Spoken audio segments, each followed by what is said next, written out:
Hello दोस्तों, मेरे YouTube channel में आपका स्वागत है। आज की वीडियो का टाइटल इकोनॉमिक जीके। अप्रत्यक्ष निवेश का उदाहरण है mutual funds, gold ETF, stock share. इसका आंसर है गोल्ड ईटीएफ।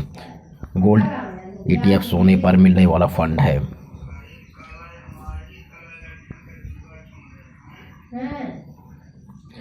पश्चिम बंगाल का कूच बिहार किस लिए प्रसिद्ध है? सूती वस्त्र उद्योग, सिल्क उद्योग, पेट्रोलियम उद्योग, कांच उद्योग। तो इसका आंसर है सिल्क उद्योग। कूच बिहार पश्चिम बंगाल में है, जो कि सिल्क उद्योग के लिए प्रसिद्ध है। भारत में प्राकृतिक रबड़ के उत्पादन पर निम्नलिखित कथनों पर ध्यान दीजिए। भारत में रबड़ बागान केरल और तमिलनाडु राज्यों तक ही सीमित है। अब तक भारत दुनिया में प्राकृतिक रबड़ का सबसे बड़ा उत्पादक है। कौन सा कथन सत्य है?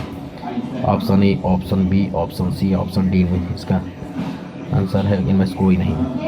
ये दोनों ही कथन गलत है, क्योंकि भारत में रबड़ का उत्पादन कर्नाटक, केरल, तमिलनाडु, अंडमान निकोबार द्वीप समूह में होता है। दुनिया भर में रबड़ का सबसे बड़ा उत्पादन थाईलैंड में है।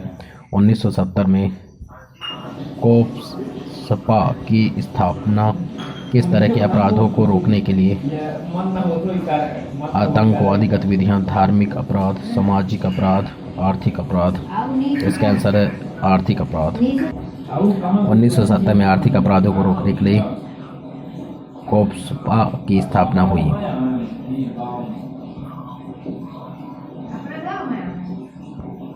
भारत के कृषि मंत्रालय विपणन एवं निरीक्षण कर का मुख्य निदेशालय कहाँ है? नई दिल्ली, गुरुग्राम, फरीदाबाद, मुंबई। तो इसका आंसर फरीदाबाद।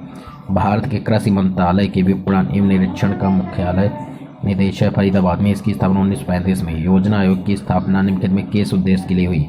संसद के अधिनियम, राष्ट्रपति के आदेश, राष्ट्रपति के अध्यादेश, कैबिनेट संकल्प। इसका आंसर कैबिनेट संकल्प। योजना आयोग की स्थापना 15 मार्च 1950 को ही। 2014 में इसका नाम बदलकर नीति आयोग रख दिया गया। माध्यमिक शिक्षा का सार्वभौमिकरण किस पंचवर्षीय योजना का उद्देश्य था? 9वीं, 10वीं, 11वीं, 12वीं।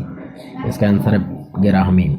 माध्यमिक शिक्षा का सार्वभौमिकरण 11वीं पंचवर्षीय योजना का उद्देश्य था। यदि किसी वस्तु की मांग और आपूर्ति समान मात्रा में बढ़ी तो उस वस्तु के बाजार मूल्य पर क्या प्रभाव? बढ़ेगा, घटेगा, स्थिर रहेगा? बढ़ेगा, घटेगा। तो इसका आंसर है स्थिर रहेगा। यदि किसी वस्तु की मांग और आपूर्ति में समान मात्रा में बढ़ोतरी हो तो बाजार का मूल्य स्थिर रहेगा। राष्ट्रीय आय खातों में स्थानांतरण आय क्यों शामिल नहीं है? वे आर्थिक गतिविधियों के लिए भुगतान का प्रतिनिधित्व नहीं करते। अब उन्हें सही ढंग से गणना करने का तरीका है।